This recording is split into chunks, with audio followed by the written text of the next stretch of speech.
Oh, you're muted. Yeah, I'm muted. There you go. Okay.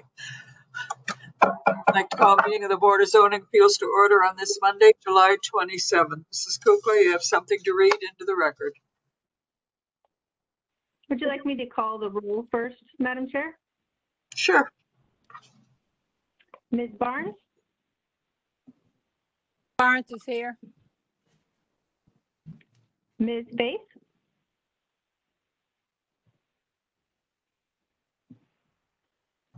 Present. Ms. Britt? Here. Mr. Donovan? Here. Mrs. Johnson? Yes, here. Madam Chair, we have a quorum. And I will read the preamble for this hearing on July 27th, 2020. In compliance with this notification requirements of Ohio's open meeting law under COVID-19 emergency declaration, notice of this meeting has been publicly posted. All boards and commissions under the purview of the City Planning Department conducts its meetings according to the Roberts Rules of Order. Actions during the meeting will be taken by voice vote. Abstentions from any vote due to a conflict of interest should be stated for the record prior to taking of any vote. In order to ensure that everyone participating in the meeting have the opportunity to be heard, we ask that you use the raise hand feature before asking a question or making a comment. The raise hand feature can be found in the participants panel on the desktop and mobile version and activated by clicking the hand icon. Please wait for the chair of the facilitators to recognize you and be sure to select unmute and announce yourself before you speak. When finished speaking, please lower your hand by clicking on the raise hand icon again and mute your microphone. We will also be utilizing the chat feature to communicate with participants. The chat feature can be activated by clicking the chat button located on the bottom of the WebEx screen. Next slide, please.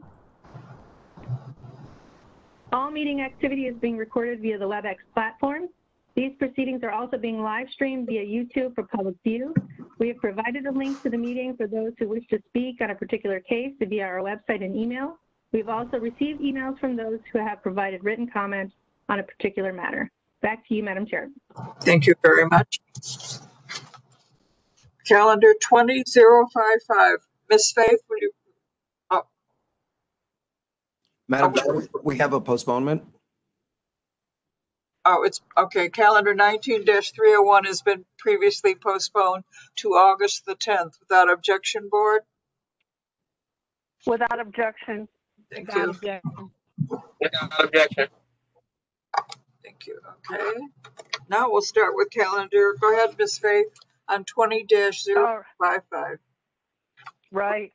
Calendar number 20-055 at 2102 West 34th Place. Elmhurst Homes LLC owner proposes to erect a 3-story, 1,750 square foot single-family residence with attached garage on a 2,496 square foot City of Cleveland land bank lot in a B1 two-family residential district. The owner appeals for relief from the strict application of the Cleveland Codified Ordinances as stated in the agenda and the public record. Thank you very much. Mr. Donovan, are you going to swear everybody in? Will everyone for this case, please raise your right hand. I'm going to read a statement. At the end of my reading the statement, I ask each of those who are going to provide testimony to respond with the words "I do," and then give us your name. Here we go. Do you swear or affirm that the testimony you are about to give is the whole truth and nothing but the truth? I do. This is Paul Began.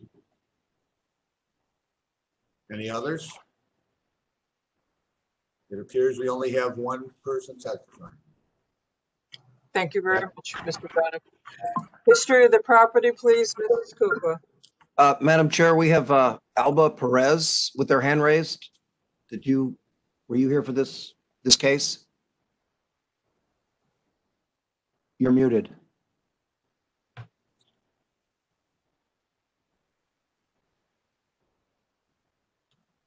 Okay. Proceed. Okay, history of the property. Thank you, Madam Chair. There's been no change in the zoning since 1929. Didn't find any records in the records room pertaining to this property. There are no variances on file and nothing of note in the more recent history. That's all that I have. Thank you very much. Yielding to the law department, the legal standard will be judging the case on Ms. Wagner.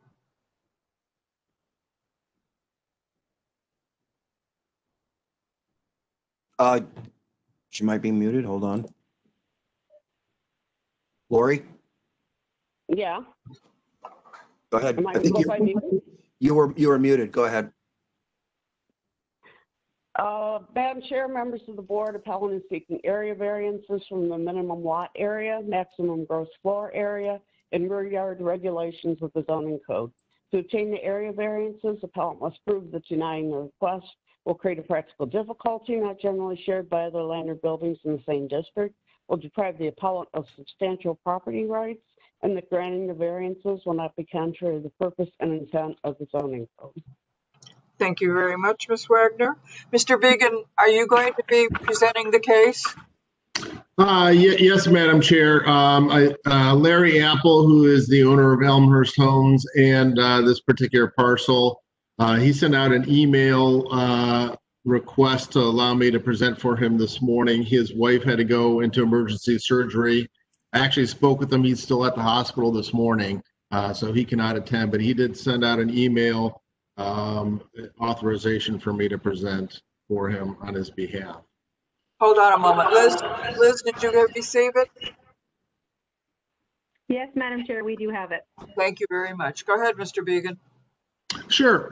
So this is actually two land bank lots that community development sent out a request for proposals from developers for.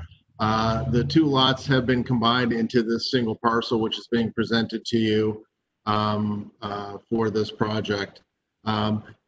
Really, we are not going to request any variance for city planning. We were happy to go and present in front of them. So it's really the two items for lot area and for depth of the rear yard. And really, because this is a lot that's accessible only off of West 34th Place, which is an alley, it is a very narrow lot. We are maintaining the required setbacks, except for at the rear yard because of the size of the property. So really, to make this property buildable, I think that's the reason why we're going over the minimum allowable on this particular lot. Thank you. Maurice, was there anybody else for this case? No, I have nobody on the list. Okay. And can I see another? Is this the only picture we have of the? Okay. Board, any questions? Yeah, Mr. Ruins, if you want to go back to the first page, there's a good site plan there. We'll give everybody a kind of an idea of what's going on with the site.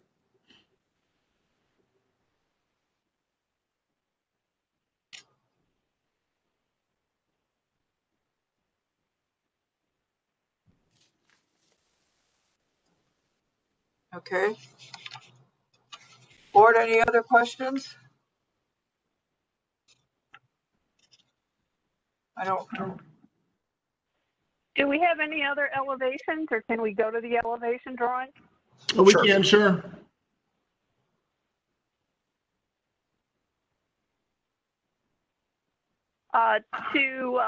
To the architect, could you just walk us through the elevation, the front and back, please? Sure. The front elevation is on the upper right hand of the screen right now. It is a West 34th Place is an alley, so the majority of the buildings on this street are small houses and garages. So for that, this is a front-loaded garage house. So there's a small porch that we worked through with Housing Design Review Subcommittee to make sure that we had an appropriate entrance and small little porch on there. On the back side, again, there's not a whole, the whole house is only 22 feet wide. So most garages are about that wide, so it'll give you kind of a sense why it's a little bit squeezed together because of the narrowness of the lot. Right. So the front elevation faces the alley, the West 34th Place. That is correct.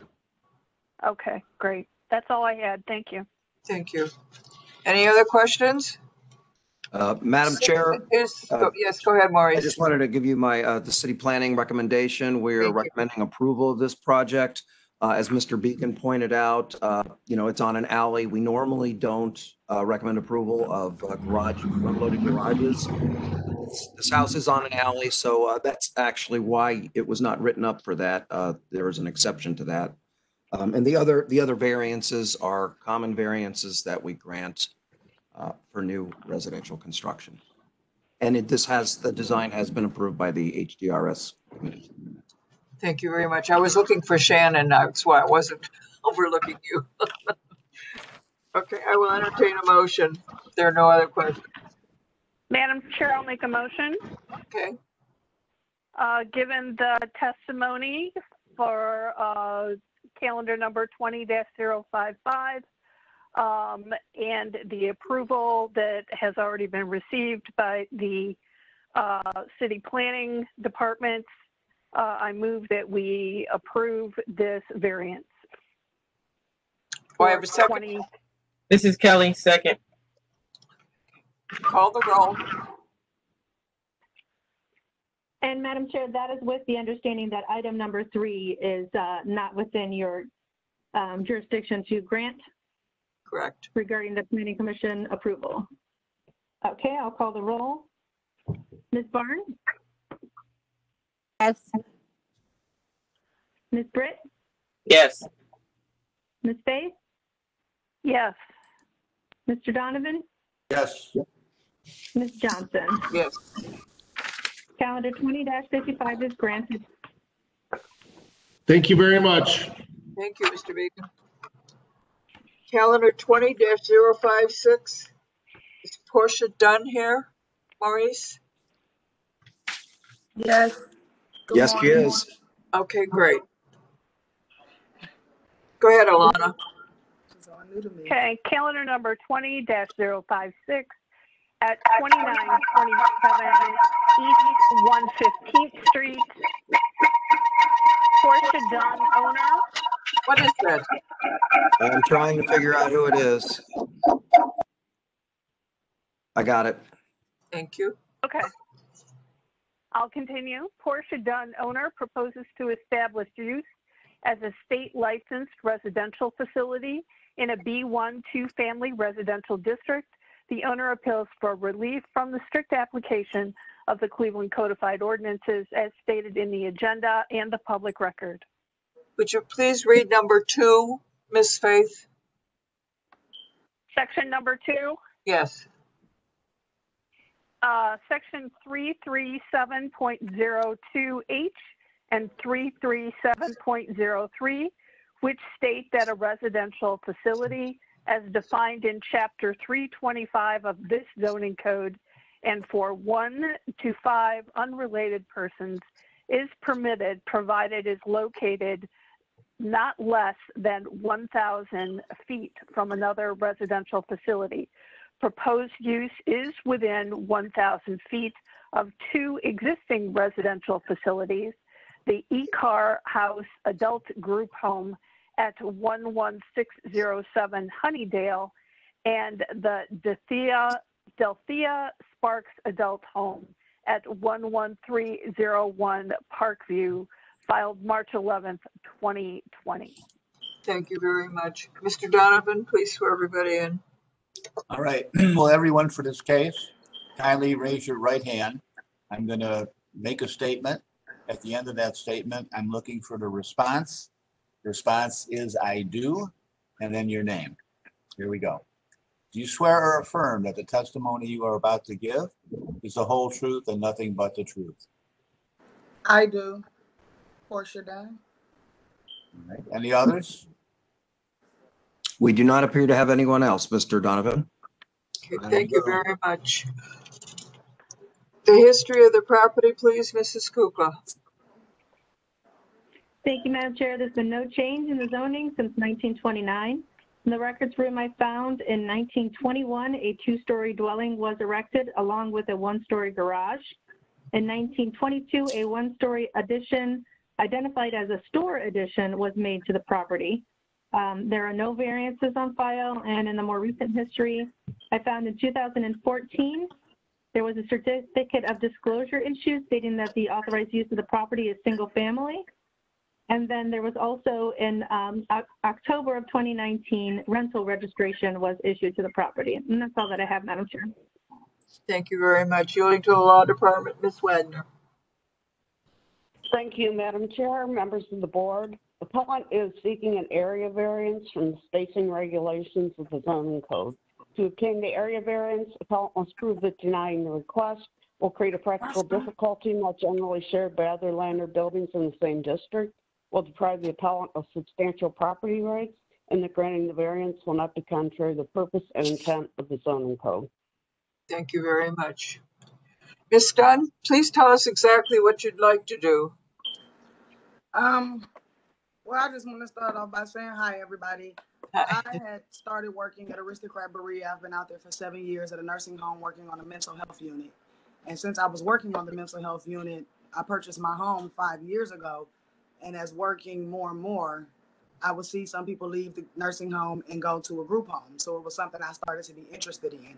So I started to take the classes, but I knew anything about the zoning. I didn't know anything about that until I went downtown, just walked in one day and asked, what do I have to do to start a business at my home that I currently live in? And I more so wanted to start it here rather than buying another property because I've done a lot of remodeling. And I think whoever would come in this home, it would be homely. I used to be in group homes when I was 16, 17, 18, and they were never homely to me.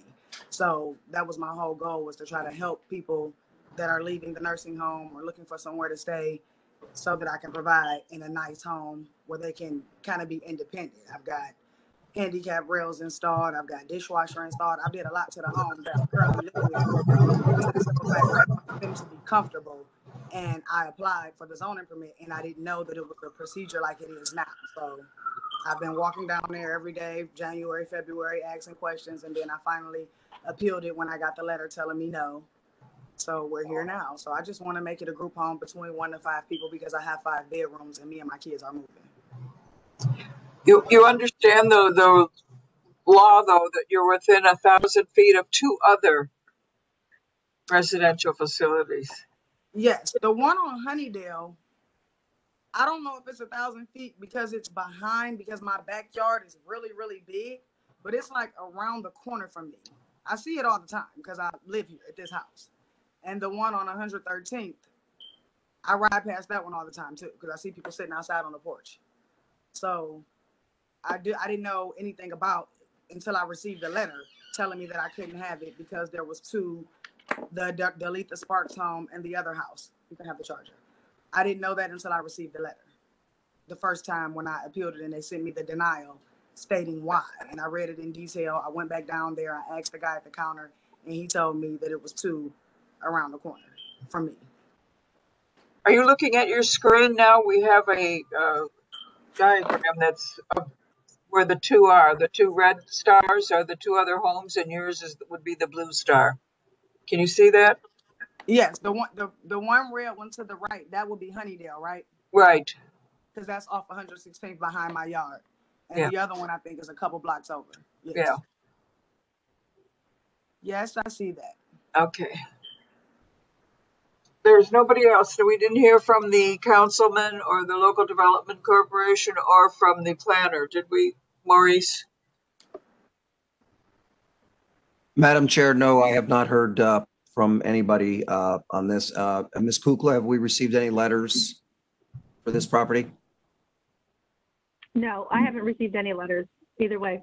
Nothing from the councilman. Board, any questions? Madam Chair, Yes. Chair, has the appellant met with the CDC or the councilman? Have there been public meetings regarding this? Ms. Dunn? No, I haven't met anyone. I haven't knew anything about to meet anyone. I haven't been to City Hall since COVID, and that was in March when I applied for the appeal. And I had been calling the lady. I had her card, and I had been calling the lady, but nobody ever told me to meet with anybody or to write another letter or to do anything. I just followed the steps mainly that were when I took the mental health class. That's where I started getting the rules from. When I took the mental health class a year ago, it stated what I had to do. So one of the things I had to do was go down to City Hall and get a zoning permit. So I went down there and did that last year, applied for it, and it was denied. So I didn't know about the two in the area. None of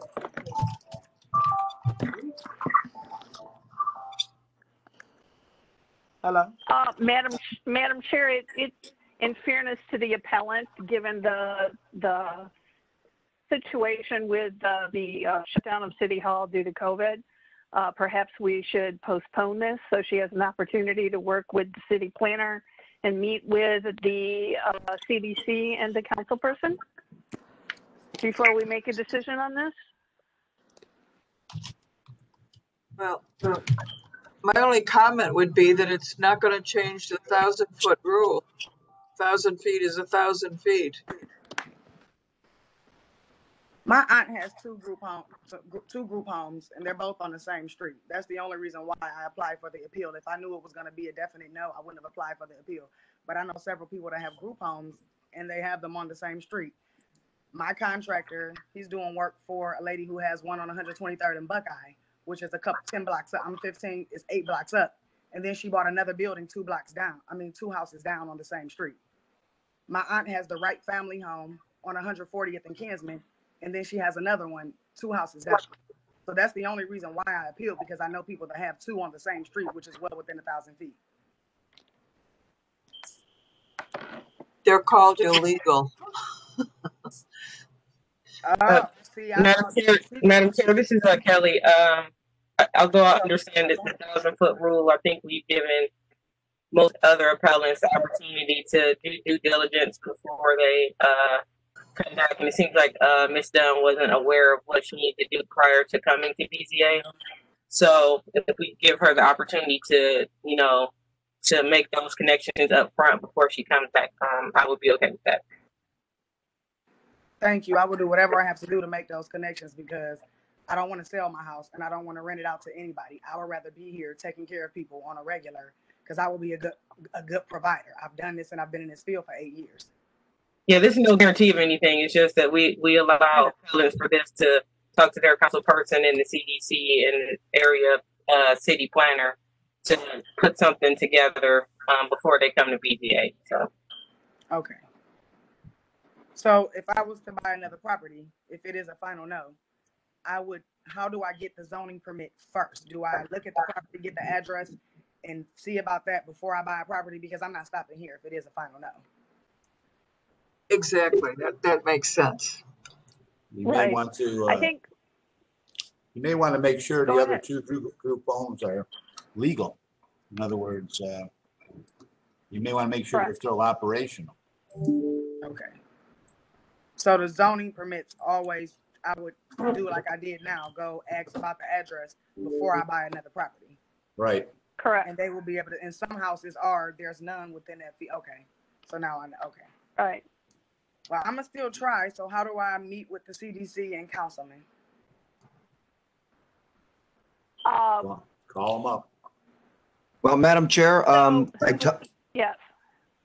I typed the name of the planner for the area in the chat. I don't know if you saw that. If Ms. Dunn saw that, it's Marka Fields, and I've also typed her email address in the chat. And I could send Ms. Dunn that information as well. She would be the person to talk to about coordinating, at least for this particular home, any information. Thank you, Maurice. And Ms. Dunn, is that who you had as a contact previously? I haven't had anybody. I received my first email from City Hall on Tuesday. Okay, so yeah, we'll send you that information so you can reach out to her and she'll be able to help you with the process. Thank you very, very much. You're welcome. You're welcome. Is there a motion? Ms. Dunn, would you like a motion, Madam Chair? I'm sorry? She's looking for another date. Yeah, do we need another date, Ms. Cooper? Yes. Are we looking for the end of August? Actually, August 24th looks pretty good at this time. We have a lot on the 10th and the 17th already. So that would be the soonest. August 24th is fine. If it's fine All with right. the appellant. Okay. Without objection, board? Without objection. Without objection. Without objection. Thank you very much, everybody. Thank you, Ms. Dunn. We'll go to calendar 20 Everybody days. stay safe and have a blessed one. Thank you. Thank you. you. Go ahead, Ms. Faith. Calendar number 20-057 at 4211 Lorraine Avenue. 4211 Lorraine LLC owner proposes to install approximately 25 feet of 6-foot, 8-inch high ornamental fence with a gate in a D3 local retail business zoning district. The owner appeals for the strict application of the Cleveland Codified Ordinances as stated in the agenda and the public record. Thank you very much. With everyone for this case, kindly raise your right hand. I am going to make a statement. Afterwards, I'm looking for the response. The response is I do, and then your name. Do you swear that the testimony you're about to give is the truth, the whole truth, and nothing but the truth? I do. Doug Perkowski. Anyone else? It appears we only have one person for this case. Shushan, are you on the call? We do have one other gentleman or one other person on the call. They are muted. I don't know how to pronounce the last name. Is it Lou? Lou. Or Lee? Hello? Shushan? Hello? Yes, we hear you. I do, and your name. I do. Shushan Lou. Okay. Anyone else? It appears we have two people for this case. Okay, thank you very much. History of the property, please, Mrs. Kukla. Thank you, Madam Chair. This property was originally zoned general retail in 1929. It was changed to local retail in 1996. In 2013, it was placed in the pedestrian retail overlay district. In the records room, I only found that in 1926, the permit was issued to demolish a barn and erect a garage. And in 1963, there was a certificate of occupancy issued stating that the authorized use of the property was 3 suites, 2 stores, and 2 offices. There's one variance on file, Madam Chair, in calendar 16-124. In 2016, a variance was granted to change the use to 4 apartments and a restaurant in the existing local retail and pedestrian retail overlay districts. And there's nothing of note in the more recent history, Madam Chair. That's all that I have. Thank you very much. Yielding to the law department, Ms. Wagner. Thank you, Madam Chair, members of the board. Appellant is seeking area variance.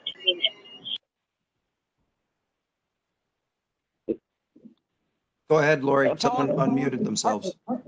Okay. Appellant is seeking area variances from the fence regulations of the zoning code. To obtain the area variances, appellant must prove that denying the request will create a practical difficulty not generally shared by other land or buildings in the same district, will deprive the appellant of substantial property rights, and that granting the variances will not be contrary to the purpose and intent of the zoning code. Thank you very much, Ms. Wagner. Who's going to be, Doug, are you going to be the spokesperson for 4211? Oh, yes, I guess I probably will be. Okay, please. And you are the owner? I am the owner of the property. Shushan Lee is owner of the restaurant. And okay. We did a brick paver patio in the space between the 2 buildings. What we're looking to do is install a decorative fence that looks a lot better then the current chain link fence would be a lot more inviting. And this is the design that Rust Belt came up with. Yes, right there. And that's just using some recycled cast iron fencing and making it a little bit different and then putting that arch in. It looks like it's already been damaged. Okay. On the 6 feet high, 8 inches is because of, that's what this steel is already. I think that's to the top of the arch, the gate. Okay. Are people coming in and going out from this? Okay. Yes. Can we go back to the other picture of both buildings, please, Maurice? The color photographs? Yes. All right.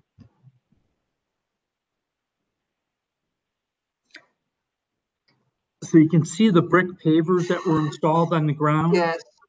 And then a small chain link fence that's currently there. Okay, city planning, is that you, Maurice?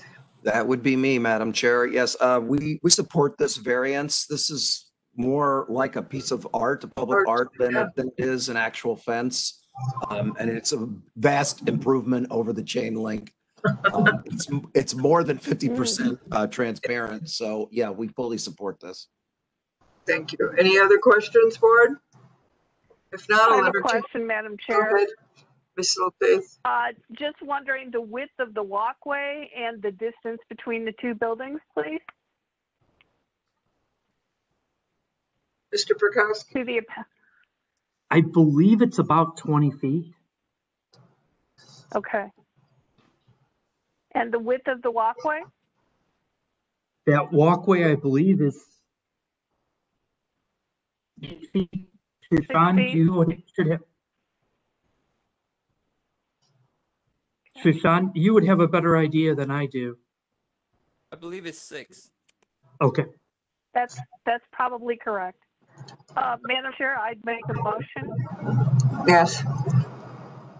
On calendar number 20-057 at 4211 Lorraine, I would move that we approve the variance for the decorative fence with the decorative arch that goes above it that runs in between the two buildings. Second. Okay, thank you. Call the roll, Ms. Ms. Britt? Yes. Ms. Barnes? Yes. Ms. Faith? Yes. Mr. Donovan? Yep. Mrs. Johnson? Yes. Calendar 20-57 is granted. Great, thank you. Thank you. Calendar 20-58 at 3011 Barber Avenue. Go right ahead, Ms. Thank you. Calendar number 20-058 at 3011 Barber Avenue.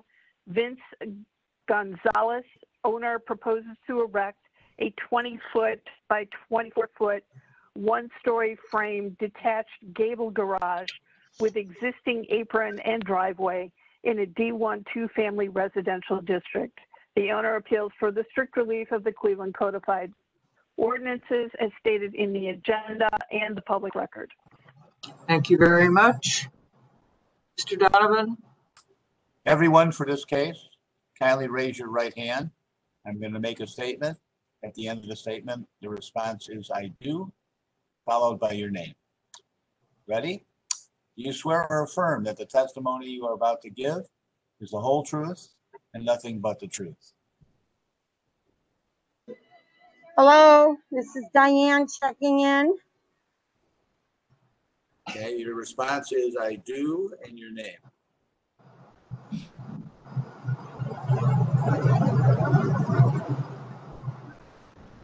Diane, can you please state your name and say "I do"? Yes, My name is Diane Bijay, New Creation Builders, and I do. Thank you. Are you representing the owner? Yes, I am, sir. And do you have some kind of an instrument that allows us to know that? I believe that's been emailed over, but I have a copy of the signed contract in my hand. Okay, is there anyone else for this case? I'm sorry. I have nobody else for this case, Mr. Donovan. Yeah. No. Thank you. Mrs. Kukla, do you have that signed release? I don't believe I've received it yet.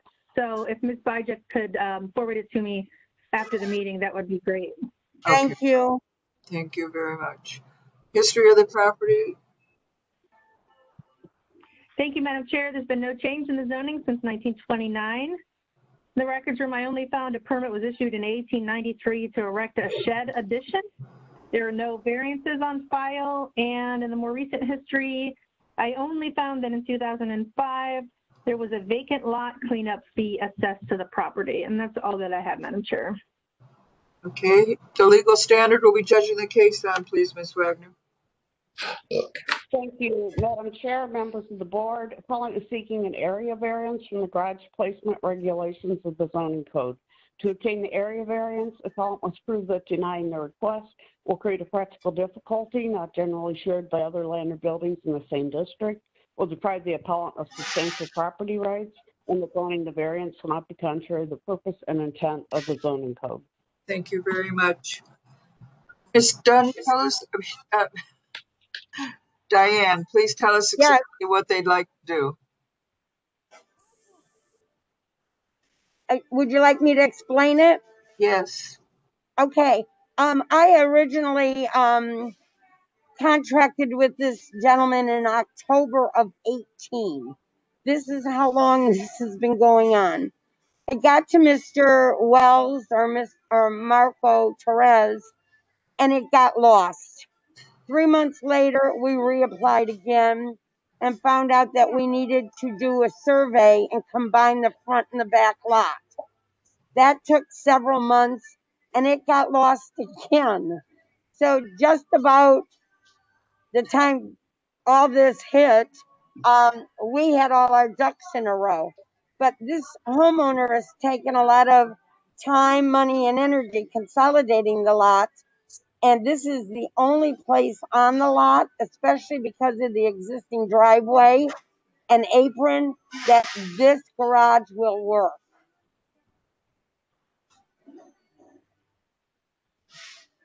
So, Madam Chair, this is Kelly. So are we really here for like 2 feet? If I remember the write-up correctly, Maurice? It appears that it's between 1 foot and 2 feet. Yeah, it's very small. Is it possible to move it that foot? 10 foot which way? 1 foot. I think you're only written up for between 1 foot and 2 feet. It's very minor, yeah. It's a very minor variance. If you moved it, you wouldn't even need this variance. Are you, all right, I'm looking at my paperwork while we're speaking of this. Sorry. So according to the write-up, it needs to be 74.47 feet, and the appellant is proposing 73 feet. So that's what, about 1.5 feet? Yeah, I could do it. We could add more concrete. As long as everyone is understanding that I believed we were looking for this variance for a front yard. I didn't know we were to this variance due to a setback. This is a front yard variance. See, the front yard is marked on the map. Yeah. So we're asking for to pull in front yard in front of the house. Yeah. Yeah, Barber Court's the rear. Yeah, this is reversed from what it normally is. Right. Right. We're on Barber Avenue. Right. So I can put the garage anywhere in the front yard you want me to put it.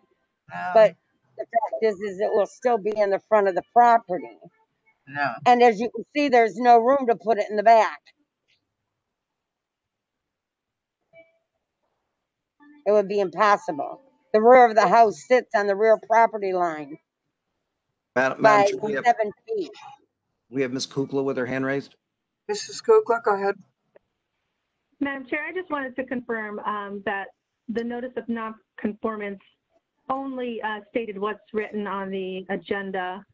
So I just wanted to let you know that I did double check on the notice of non-conformance, and what you're seeing is what was written up. So you're telling me there's an error to this now again? Yeah, it's written up incorrectly. Well, Madam Chair, I don't believe that's the case. I think we can go with what Building and Housing has written up, and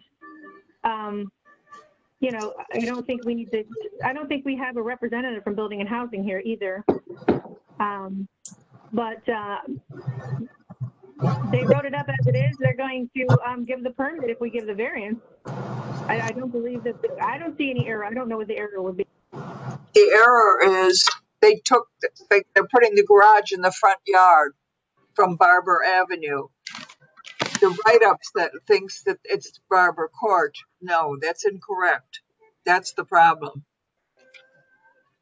Well, the front, Madam Chair, the front of the house. The house faces the court, right? So Right, it's Barber essentially, Court. it is in the rear of the house. The garage is in the rear of the house, although it's saying front yard on here. The garage is placed behind the house because the house existing is facing Barber Court. So I get why Building and Housing wrote it up this way. Madam Chair? Yes. This is Liz. That handwritten front yard and backyard, I don't believe that was written by Building and Housing. I think that was written by the appellant. So even with that information, Building and Housing didn't write it up as a front yard violation. So it's very possible that there isn't a violation here. Does this mean I'm going to have to come back again? Maurice? I could not, I would recommend just approving it as it is. Potentially, I don't see a foot either direction is going to make that big of a difference. Having been out to this property, it's a very deep piece of property. And considering this has been going on since October, I would recommend approving this variance. Okay. I'll entertain a motion. Madam Chair, given the testimony, and we're going to go from right up from Building and Housing, that I approve that I move that we approve the variances as requested. I second. Call the roll. Ms. Barnes? Approved. Mr. Donovan? Yes. Ms. Bates? Yes. Ms. Britt? Yes. Mrs. Johnson? Yes. Calendar 20-58 is granted. Thank you all. Okay, calendar 20-102 at 1825 West 57th. Thank you, Madam Chair. Calendar 20-012 at 1825 West 57th Street. Stephen and Carolyn Warner, owners, propose to construct a single-family residence and an attached garage in a B1 two-family residential district. The owner appeals for relief from the strict application of the Cleveland Codified Ordinances as stated in the agenda and the public record. Thank you very much. Mr. Donovan? Everyone for this case, kindly raise your right hand. I'm going to give the swearing in statement. I'm looking for a response that says I do with your name. Here we go.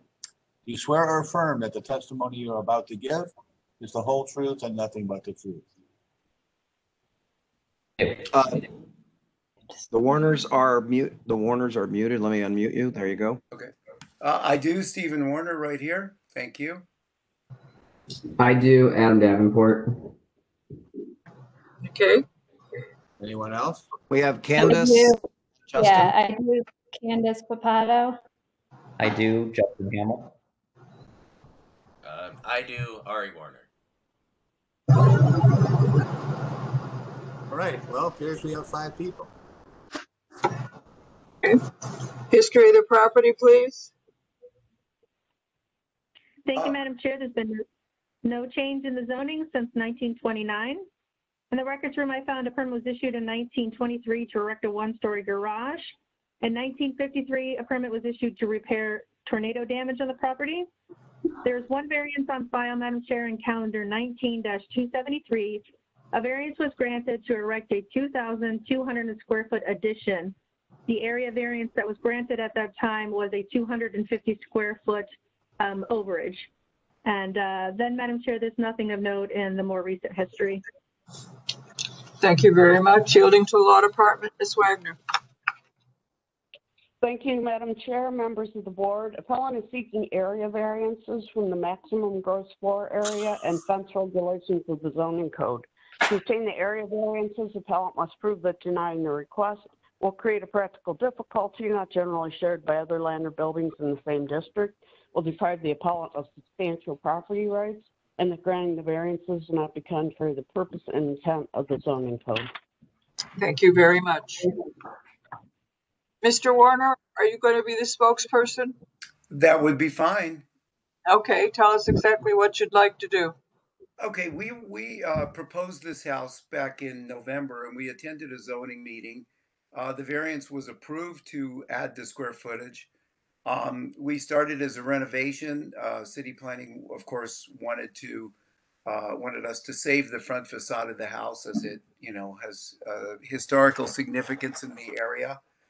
When we started, proceeding with selective demolition, we realized that not only were we not going to be able to save the front facade because everything was falling apart, it was really in worse condition than we thought. There was absolutely no foundation whatsoever under the property. So we just continued to dig and figured we would leave the house exactly where it is in the rehab and apply for new construction, which we did. And so as far as the extra square footage, we're just asking that the variance be transferred from the renovation permit over to the new construction permit. The house we are building now is precisely the same above ground. Nobody will see any difference. The only thing is, instead of 80% brand new foundation, it will now be 100% brand new foundation. That goes for the first variance we would like transferred over. The second variance that has to do with the fence, unless you want me to address one at a time, I can, however you want me to proceed. Go ahead. Okay, as far as the fence variance, this is something we never applied for. I'm not quite sure how that got on there. We're not even absolutely sure that we're putting a fence in. There is a fence already to the north of the property, which was put in by the school when they built the new school over there. And they actually put that fence exactly parallel to the old house before we demolished it. So, and I think that's 6.5 feet away from us. But as far as another fence, we will definitely comply with whatever the zoning rules are. We have we're not asking for a variance on the fence. Then we did have one other thing we were asking for, and that is we poured our footers, when we demolished everything, we already had I'm sorry, are we okay? Yes. Okay. Yes, go ahead. So we started pouring our footers exactly in line with where the house was. So right now we've got a hole with footers, which we've had for about 3.5 months now, because trying to transfer this permit from renovation to new construction. And we've got the footers poured already. We would like not to have to move them. This is where the house, renovated house was already approved. It was going to be here, as I said. It's precisely the same house in the exact same location. So those are the two things we're asking for. We just would like to proceed with this project. I think planning was enthusiastic about it. It's going to be a very nice house. Also, by leaving the footers where they are, it gives us a little bit more room in between the two land bank houses that are currently being constructed to our south. And because the school is on the north, there's, like I said, there's between us and the school fence, there's 6.5 feet. Then beyond that, there's more grass, a big parking lot. So really, the north side, we are not over our property line, and we're not, you know, it's not impinging on the school property at all. And I think it gives everybody more space. I'd like to hear from Candace and Justin now. Yeah, thank you. We are actually. State your name again, Justin, just so everybody knows who we're talking to. Justin Hamill and Candace Papato. We are the property owners, actually, of the brick building you can see in the background there, as well as the adjacent lot directly to the east. So we just wanted to jump on and say we are 100% in support of the zoning variance for the gross floor area. We have no problem with that. We think it's going to be a great project. And we wish them luck. I think from our perspective as adjacent landowners who have had sort of three projects built up against our lot, we just want to make sure that as part of granting an FAR or a gross floor area variance, that the construction staging doesn't require access over our lawn. There was an issue where an excavator was driven over our lawn as part of this. And so we just want to make sure that appropriate construction fencing, so the debris is kept in place, and appropriate construction sequencing is involved to make sure that our property is protected. I appreciate that. We're 100% in support of the project. We think it's going to be a great addition to the neighborhood. Candace, do you have anything to add? No, I'm in agreement with what Justin said. Okay, great. Thank you. Adam Davenport, City of Cleveland Planning. Yes, Adam here. As stated by Steve and Ari, they did go through our design review process last year. And this is the exact same house that you are looking at today. So we're in full support of really reapproving the house from before.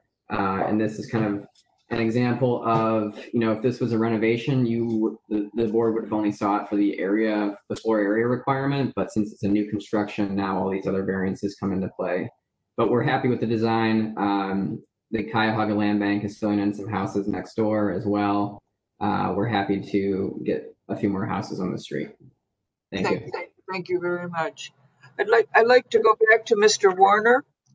Mr. Warner, your neighbors behind had some concerns about the construction that's going on. Is there going to be a construction fence so that they're not going on his property? Whatever they need, we can do. Yeah, absolutely. The excavator did drive across their lawn. I think I spoke to the gentleman about that. Yeah. And the excavator hopefully will never do that again. We can ensure that he doesn't.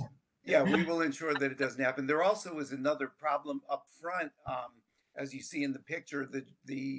Since we have left this hole open for so long, the dirt has been caving in for a while, and we're getting very close to the land bank house. And of course, they're afraid to drive heavy machinery too close to the hole because they don't want to end up in the hole with the machine on top of them. But we will, as long as the land bank, we're trying to also move this project along so we don't prevent the house right next to us from putting in their driveway. If we can get a foundation in there and decking on, then we can backfill that hole and then a solid. Who is this that's speaking? This is my son, Ari Warner. He built this with me. Okay, Ari. All right. Yeah, good. Let's think about everybody else, but let's get moving on your project too. Well, just want to, absolutely. We will definitely think. I spoke to the owner about that. I was horrified when I heard that the excavator drove over it, and I offered to pay anything necessary to fix the lawn, and it apparently wasn't necessary. But yes, I will speak to the excavator and make sure. Great. Everything. In fact, when the brick truck delivered the block, we had them boom it in from the school parking lot so that they wouldn't have to go anywhere else. So we will be, very respectful of their property. I promise. Good. Glad to hear. Right. Any other questions, board? Maurice, can you go back to the list of the variances? Because Mr. Warner brought up that a fence write-up is on here, and although they're not asking for one.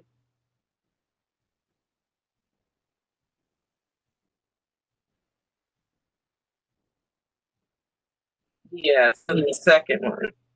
Yeah. Yeah, the second variance is something I'm not quite sure how it got there. If you take a look at my application, both variances were stated there. And the second one would be a setback variance because we were in a spot with the renovation. We were keeping exactly the footprint of the old house because we were using some of the foundation. When field conditions dictated there was no usable foundation, we just, kept exactly in line with it and just made it all brand new. At which time we got shut down because, we had to switch the permit from renovation to new construction. So I'm sure if you don't have a copy of my application, I can send it back to you now. I know. Mr. Warner? Yes. Mr. Warner, so essentially, variance number 2 with regard to the fence is unnecessary for you at this time, correct? I'm sorry. Oh, right. Exactly. Totally unnecessary. The one that is listed, right. So it's not something that we need to approve for you. No. Right. Okay. All right. Madam Chair, do you want a motion? I would, love one. Okay. Madam Chair, on calendar number 20-012 at 1825 West 57th Street, given the testimony from the appellant, the neighbors, city planning, all in approval with regard to the footprint of the house remaining the same for variance number 1, just going from rehabilitation to new construction, and noting that variance number 2 with regard to the fence is unnecessary to the appellant at this time. I move that we approve this variance. Second. Call the roll. Madam Chair, did you want to do a condition on this resolution regarding the fence, and or would you like any language in there about the construction vehicles? Ms. Faith, you made the motion. Yes, I think there's an agreement among the homeowner and the neighbors with regard to the construction vehicles, so I don't think that needs to be in the language necessarily. And I think we don't need to make any statement about the fence because he doesn't want to do a fence at this time. Does that cover your question? Yes, if the board is satisfied with that. Okay. And I will call the roll then. Okay. Ms. Barnes? Ms. Barnes?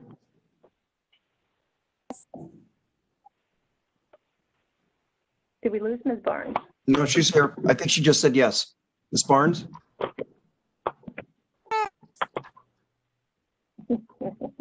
There we go.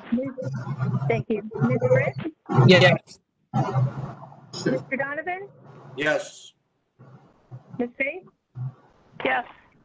Mrs. Johnson? Yes. Calendar 20-102 is granted. I have on the print that Maurice had up on the screen, the calendar number is 20-120. So which is it? I want to make sure that it's not a problem for these people. Madam Chair, it's calendar 102. It is 102? There we go. Yeah. Go, Maurice, go back because you can see that somebody has, in black magic marker, written 120. That was on the plan. It's right there. Yeah, I don't know who wrote that. Okay, so that's incorrect and needs to be corrected. Okay. All right. Thank you all. Okay. Okay. Moving right along. May I, this is still Stephen Warner, may I speak? May I question you again about my second variance that I had requested, that we get a variance about the setback and leave the house leave the footprint where it is now? Your variances have been granted. You're free to go. Everything's been granted. We're free to go. Yes. Okay. Thank you so much. I just wanted to make it clear. Thank you so much. I appreciate it. Okay, that's all right. Thank you. Better be safe. Sorry. Okay. Go ahead, Ms. Faith. Okay. Thank you, Madam Chair. Calendar number 20-035 at 3660 Bosworth Road. Albert Perez, owner, proposes to establish recovery housing for 5 residents in a B1 two-family residential district. The owner appeals for relief from the strict application of the Cleveland Codified Ordinances as stated in the agenda and the public record. Thank you very much. Mr. Donovan? Will everyone for this case kindly raise your right hand? I will make a statement. I'm looking for the response. I do with your name. Ready? Do you swear or affirm that the testimony you're about to give is the whole truth, nothing but the truth? I do. I do, Jeffrey Marte. I do, Brian Mooney.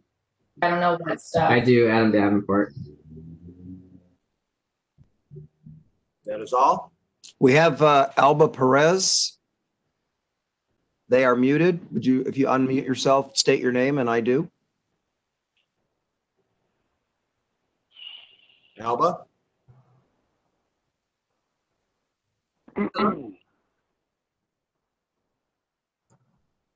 That's my mother. I don't know. She probably don't know what. I don't know. Alba is your mother?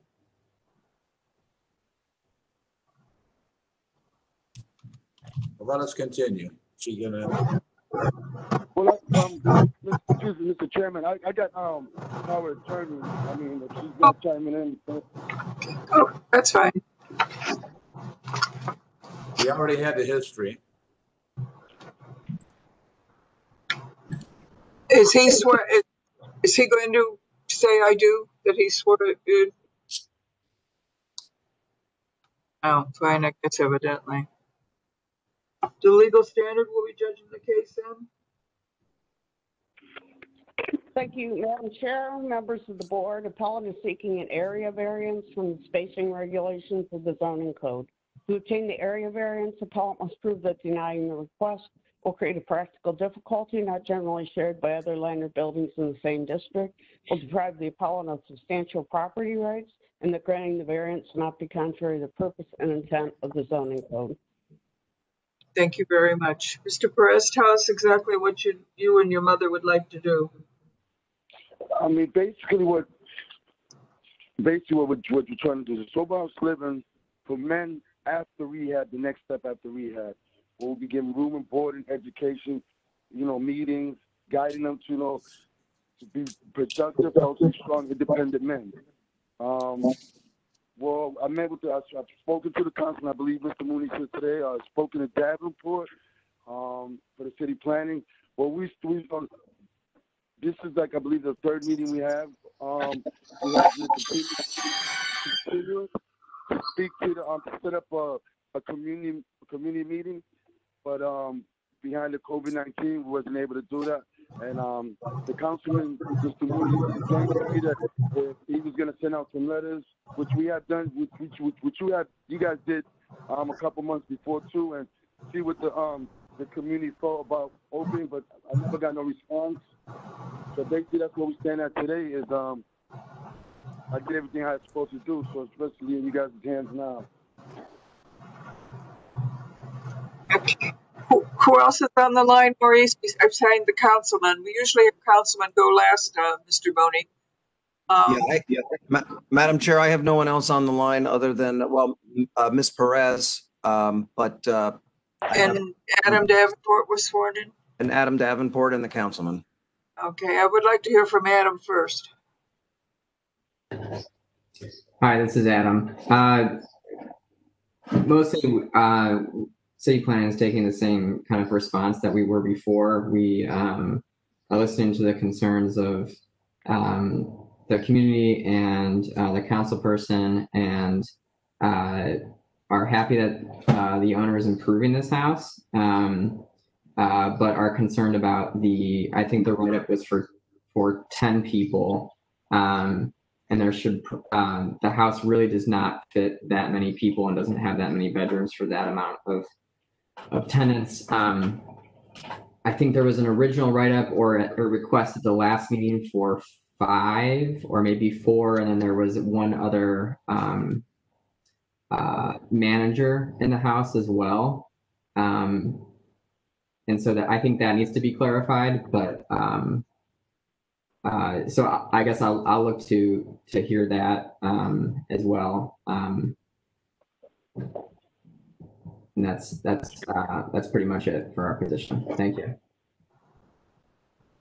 Liz, how many letters did we get for or against?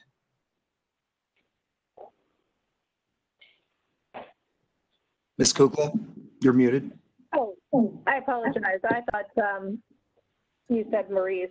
We have the one letter that you have on screen, and then Councilman Brian Mooney sent, I think it was 4 or 5 emails. Oh, however, I only see 2 here. I may have misread the email. Okay. No, there's multiple emails. Okay. Let's hear from Councilman Mooney. Okay, I'm just looking to see. Looks like you got most of the emails. I continued this to get an opportunity to have a community meeting, and I realized shortly thereafter that it was just impractical, that I couldn't figure any way to have an actual meeting with COVID.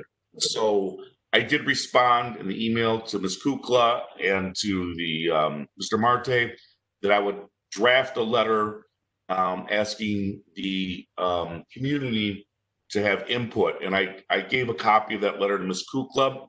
I sent that to her, that I distributed in a small radius around the house. And I had the phone numbers and emails for Perez and Jeff Marte in case they had questions. And I didn't direct them either way to be for or against it. So I hand delivered those and in the neighborhood, and then whatever email responses I sent to Ms. Kukla, some last Thursday, some Friday. I got another one today. I didn't bother sending it in. It was from the bar owner across the street in opposition. He emailed me at 9 o'clock today, and I just thought it was too late. But my concern for this area is this. I mean, Mr. Marte has done a fantastic job in rehabbing the small single-family home. This is a small single-family home with 1 bathroom, and I know he's only applying for 5, but I know he testified at the last hearing that he wants 10 and that he wants to expand to 10. And I'm not here for 10, but that causes me concern. Tiny little 1,400 square foot, 1 bathroom, single-family house with 10 people. It bothers. It causes me concern. Now, I will just point out that in addition, if you look at this area, there are 2 schools within 4 parcels of this property, 4 to 5 parcels. One at 3595 Bosworth, which is Louis Agassiz, and one at 3727, which is Constellation, the old St. Phillips and James school. And if they're only 5 parcels away, both across the street. In addition, there is a bar directly across the street at 3595. So, like I said, because of the neighborhood, I did get universal opposition to this when I went door to door to a few people that spoke. And then with all the responses, I forwarded to Ms. Kukla, and they were all universally opposed to this for those reasons. Thank you. And I would be opposed to it. Excuse me. Can I speak? This is Jeffrey Marte. Yes. Okay, I want to just address the councilman, Mr. Davenport, about the 10 people. I believe it's just a misunderstanding. A question was from the councilman, said, what would be your goal? And then because I was adding another bathroom, but I would just look from when the construction side of what my employee had said, that we can do this, we can do that. But that's not what I was filing for. I was filing for 5 people. That's all. I think it's just a misunderstanding communication-wise, but that's not my goal. Is I want to do what the zoning tells me. It's not in that. I believe it was, like I said, it was a misunderstanding. But what I applied for was for 5. And I also spoke to the owner of the bar. He was not opposed to me when I spoke to him. I spoke to a lot of people in the community. You know what I'm saying? And I explained to the people, the neighbors, because they see what I've done to the house, and not only what they've done to the house is what I do for the area. I got many pictures of how the city comes and just cuts the grass, but they don't pick up the garbage. The guys will come and just cut the grass, and people are dumping on that field, and there's garbage all over the sidewalks, all over the area, and I come, and my guys, and we clean up. And so that's just for an example is what I was giving to the neighbors, that this will be an everyday thing, all the time thing. Because they're upset about all this garbage all over the place. And I was just, and they didn't, I never had nothing but positive input from the neighbors. Like, thank you. People will stop and thank me. Oh man, you're doing a beautiful job here. Oh my God, I'm happy that you guys help keep this area. It's over to you. They use that field. If you look at the picture, there's a field, an empty parcel right next to me that people use it as a dumping place. And nobody comes there. I've had this property for, let's say, 2 years, and nobody ever picked up the garbage. I got numerous pictures, of how it looks disgusting, and I'm the one, and my employees are the ones that pick up. And that's just an example of what's going to happen when the sober house is open. That's exactly what we're going to continue doing. That's my purpose. And like I explained to you guys on the board before, the chairman and the councilman also, and the Davenport, is that part of the contract for the people to reside, the men that reside there, is to help the community put community hours. And that's part of them, just their contract to reside here, is to give a certain amount of hours weekly to the neighborhood.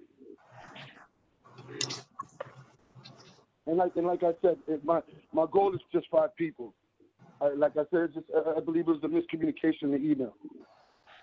Mr. Marte, I can appreciate your good works, but I don't think the location of this home is advantageous for your residents. I mean, I don't see why not. I mean, you might see something different than me, but I'm the one there every day, and the neighborhood needs something like this. The neighborhood needs this. I mean, you'd have to know the neighborhood to understand where I'm coming from. I'm there every day. You know what I'm saying? I see what the neighborhood, and everybody comes, and I, like I said, I've gone and spoke to neighbors. I mean, I've been there 2 years, so it's like neighbors and gave me cups of water. Like, you know what I'm saying? I built a relationship with this neighborhood, and if you know the neighborhood, you understand that this neighborhood really needs that, man. Really needs this. And it'd be sad not to get, help this community. Thank you very much, Mr. Marte. Board, you're welcome. questions? Thank you, ma'am. Any questions, board? Now I'll entertain a motion. Madam Chair, I have a question for the councilman. Yes. Councilman Mooney, did you have an opportunity to pull any police data on crime statistics in that particular area in terms of drug trafficking or anything else like that? Well, I didn't do it, but I do know the apartment building just right to the right of it. If you're looking at the screen, that's a vacant city lot that my CDC cleans up about once a month. And then there's an apartment building right there. That is one of the highest. There's so much drugs in that apartment building. I know I've been working with Vice to try to get that. It may change because there's a new owner. Right now, the building's boarded up, all the windows and everything because of the drug dealing, but there is a new owner, so it may change. But that apartment building has been, 208 has been a source of real drug problems in the bar they were selling. I spoke to the owner, Mr. Kowicki, but like I said, that apartment may change. So I don't know that this specific location, honestly, is any different than any other area in this area as far as drug activity. Other than that apartment was always been a problem. But it's currently boarded up, right? It's half full. They boarded up all the downstairs windows. So there's people living upstairs, but not down. It's boarded up around, correct? But there are still people living there, and they like to hang out in the vacant lot. Yeah. And what about the apartment complex to the south of this parcel? Well, there's no known issues with that one. I mean, the one to the left, there's no known problems with that apartment building. Okay. All right. That's all I have, Madam Chair. Thank you very much. Any other questions, board? And I will entertain a motion. Madam Chair, given the testimony, we've done this a couple times so that the appellate can do his due diligence and speak to the neighbors, as well as the councilman and the city planning event is involved with that process. And it looks like that the neighborhood is not for this type of this house in the neighborhood. And considering the elements around the house, I too would be concerned about a sober living house being placed right here. So I move that we deny the variance request for calendar number 20-035. Second. I seconded that. Call the roll. Ms. Day? Yes. Ms. Barnes? Yes. Mr. Donovan? Yes. Ms. Brick? Yes. Mrs. Johnson? Yes. Calendar 20-35 is denied. Thank you very much. Thank you. Ms. Faith, calendar 19-278. Thank you, Mr. Chair. Calendar number 19-278 at 16802 Puritas Avenue. Tony Passante, owner, proposes to erect a 6-foot high by 118 linear foot wooden shadow box fence and 6-foot high, 20-foot linear foot chain link gates. The owner appeals for the relief from the strict application of the Cleveland Codified Ordinances as stated in the agenda and the public record. Thank you very much. Go ahead, Tim.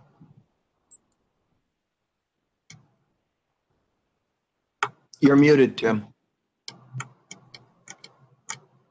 Sorry about that. Everyone for this case, raise your right hand. Do you swear or affirm that the testimony you're about to give is the whole truth and nothing but the truth? I'm looking for the response, I do, with your name. I do, Adam Davenport.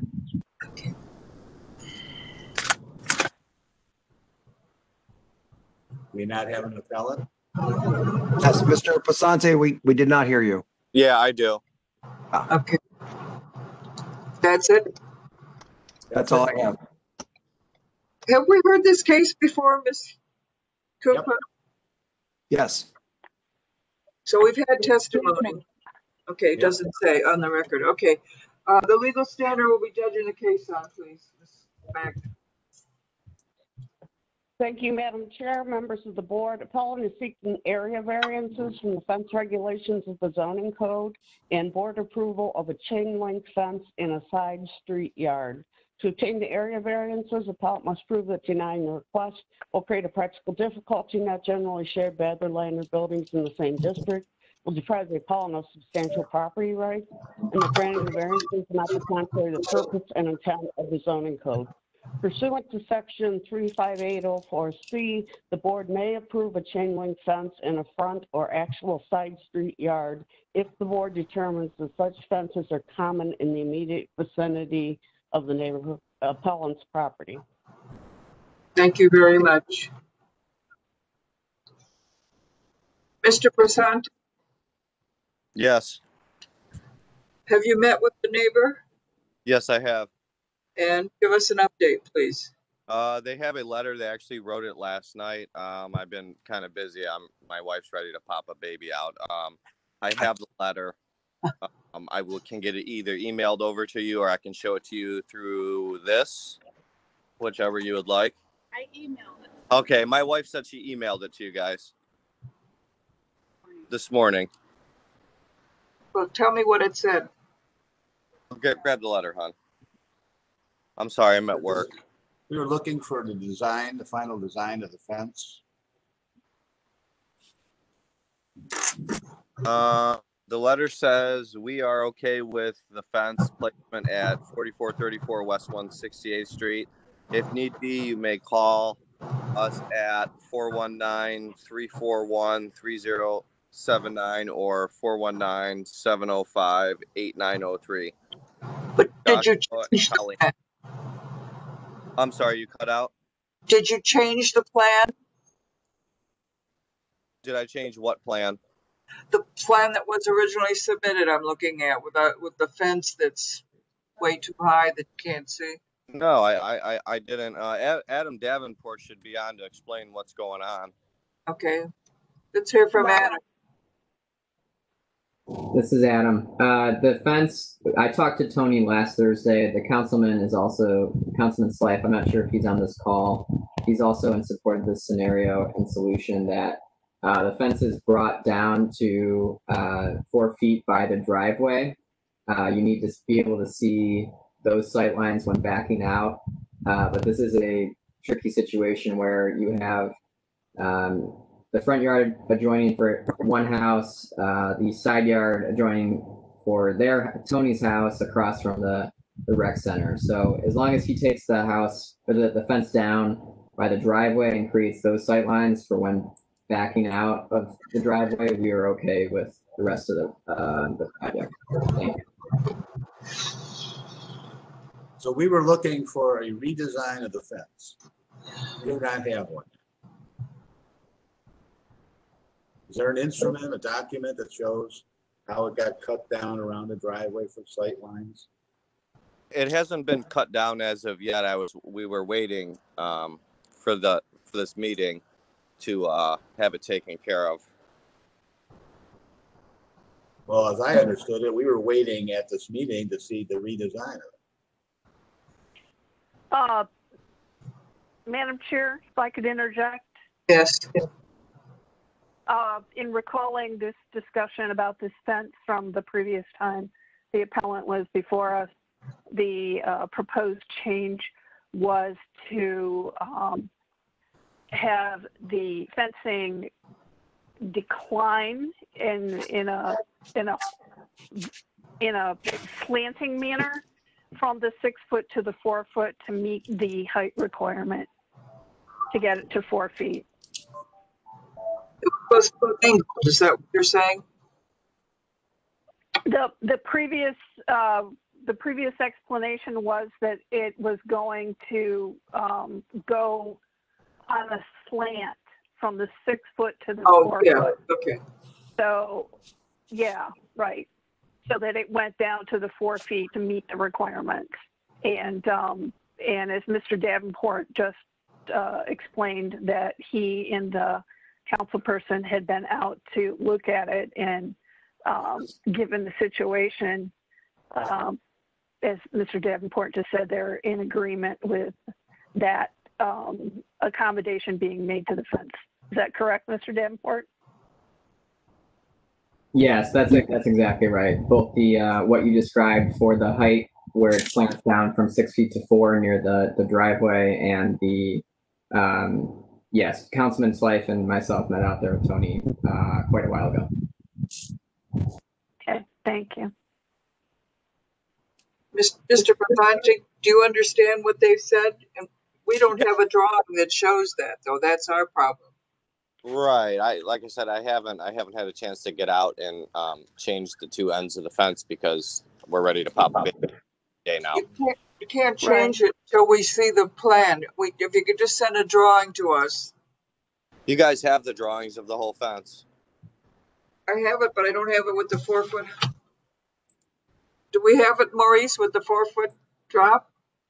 Madam Chair, I have not received any updated plans. These are what was presented last time. Unless Ms. Kukla has something new, I have not seen any new plans. No, Madam Chair, we don't have any new plans. Okay. We would need. If I just change the fence and send you guys a picture of it, would that work? Madam Chair, to the appellant, we need to see the length of the fence that's going to be reduced to 4 feet. So it needs to be identified. Are you reducing it down to 4 feet for 15 feet of the fence or 8 feet of the fence? Are you, what's the Me and width Adam, of the area that's going to be reduced? and the city councilman had agreed to both of the two ends, the two 8 foot sections going into the driveway would be from 6 foot to 4 foot. This is Kelly. Yeah, sir, we just need you to, the plans that we have here do not show the the new agreement that you have with city planning and the councilman. So all we need is before you do the actual, changing of the fence to the 4 feet, just submit to Ms. Kukla new plans. You can mark up the ones you have, but just show that where you're going to change the fence from 6 feet to 4 feet. That's what we're requiring. So you do that and send that to Ms. Kukla, and then you can proceed to cut the fence down. Okay, can I just cut the fence down and then send you guys a picture of the entering point? No. No, you cannot do anything to the fence until you show on the plans that you're going to bring it from 6 feet to 4 feet and where you're going to do that. Once you get that to Ms. Kukla, then you can proceed to do your fence. But you have to do that first. Adam, this is where you come in. I think the appellant needs some help in understanding what needs to be delivered here. It's a plan. Yeah.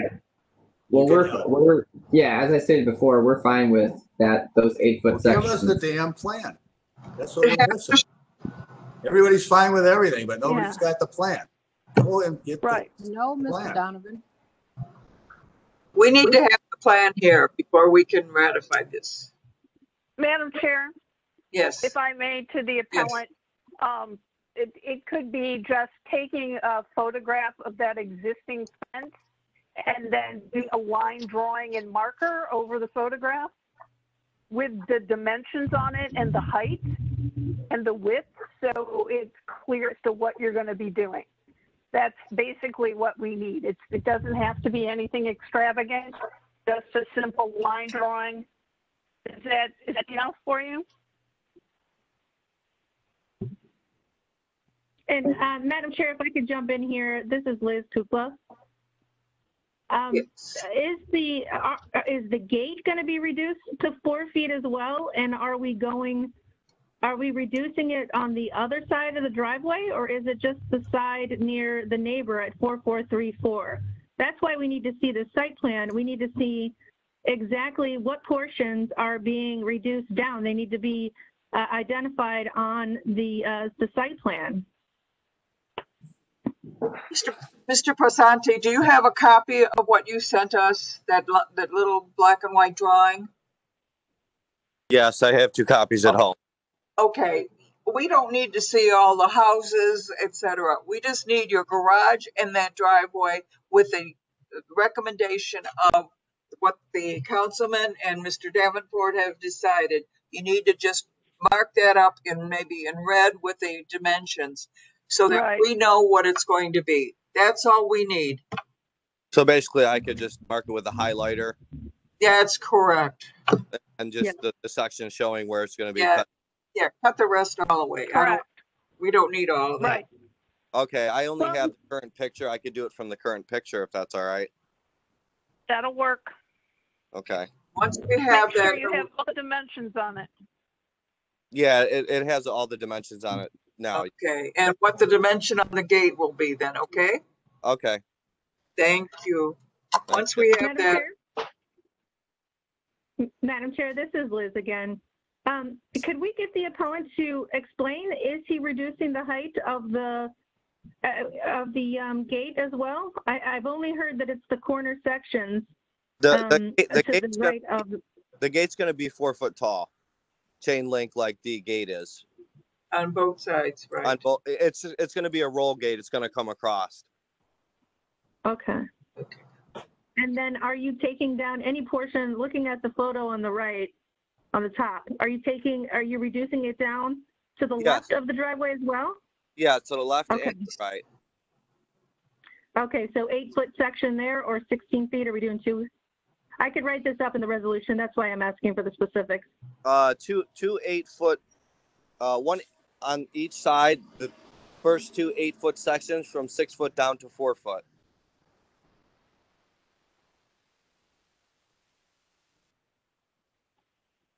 I think that's good enough to put in the resolution, Madam Chair. And then Liz, you see the man on the photograph on the lower left side, the man gate that's in his fence, the chain link man gate. That's going to Yes. be the gate that goes, that's going to be the material that goes across the driveway for his rolling gate. But only at a 4-foot high height. That looks like vinyl coated chain link even. Right. Right. Is that what you're So doing, Mr.? Go ahead, Ellen. That's what I plan on doing. That's correct. Okay. Yeah. You need to state that too on the side of the plan. It'll be a 4-foot high rolling vinyl gate. Okay, that's no problem. Okay. Okay. You got We all will- that, Liz? Yes, thank you. Okay. But we So- would still need that site plan ultimately with the highlighted on it and the labeling of the height fencing on it. If we have that all, then we could ratify this decision. Is that what you're saying, Mrs. Kukla? Yes, of course, at your discretion. So we need a motion. Madam Chair, I'll make a motion on calendar number 19-278 at 16802 Puritas. The homeowner is going to reduce an 8-foot extension of fencing on either side flanking the driveway with a height going from 6 foot slanting down to 4 feet. And he's going to install a rolling gate of vinyl coated chain link that will go across the driveway. And given the testimony from city planning and the approval from the councilman, I move that we approve the variance for the changes being made on the fence pending the homeowner's submission of revised plans. Madam Chair, I second with a small correction. Alana said 19-278. I want to make sure that it's 19-78, which says up here. So, oh, sorry. no problem. Yes, thank you. Call roll. Madam Chair, I apologize. The calendar number is 278. It's a calendar number from last year, so it is calendar 19-278. Okay. And also regarding the conditions, Ms. Bates said 1 section of 8 foot. I believe the opponent agreed to 2 sections. She said one side on either side of the driveway. Yes. He said on either. Yes, my understanding it's going to be 2 sections of 8-foot fence. 2 sections of the 8-foot fence on both sides of the driveway. Correct. Yes. Okay. All right, I'm ready to call the roll. Ms. Barnes? Ms. Barnes? Yes. Okay. Mr. Donovan? Yep. Ms. Faith? Yes. Ms. Britt? Yes. Mrs. Johnson? Yes. Calendar 19-278 is granted conditionally pending those revised drawings. Thank you. Thanks, Mr. Basante. We have that plan, then we can ratify this decision. So just go ahead and make the plan and then send it in to you guys? Yepper. Are we going to have another meeting through this? I don't think so. Okay, No. Thank you guys. I appreciate it. No problem. And best of luck Good luck to you with the new baby. baby. Thank you. Old business? Thank you, Madam Chair. I don't know if you want to ratify number 1 first, or would you like to talk about number 2 regarding the request from Councilman Hairston to hold off ratification on calendar 20-69 regarding that 1032 address on Hartley Road. Last week, you granted a variance for a changeable copy. Is that right, Maurice? A changeable copy Yes. sign? Changeable copy sign. And we received an email that I emailed to you from the councilman stating that he would like to hold ratification to allow time for him to meet with the applicant and review the plans. So at your discretion, we could hold off ratification. What are your thoughts on that? That's something we need to vote on today. Can we just hold it another week? That's an option, yes. Why don't we just hold it another week, see if he gets back to us? So, Madam Chair, on that note, I would send an email to the councilman saying that you have granted his request for 1 week. 1 week. Does that sound all right? That's fine. Because maybe he can, if it gets to be a point where we need to reschedule, redo it, rehear it, we'll do that at that point. But I'm going to give him the benefit of the doubt for 1 week. Okay, would you like to take a vote on that? Is that a motion? How are we That doing was a that? motion, yes. Without objection. Without objection, without objection, without objection. Without objection. Without objection.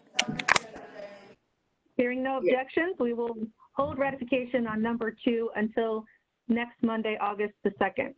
Okay, and on number 1, are we still waiting for something? No, that one has been written up. You have the resolution. I sent that to you on Friday. That one's good to be ratified today. Okay. And then we need an affirmation on Harbor without objection board on number 1. Without objection. Without objection. Okay, great. And then we need an affirmation on Harbor View.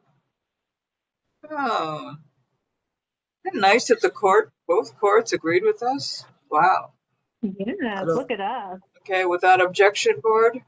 They need time for drugs. Without objection. Oh, okay. Without objection. And West 25th.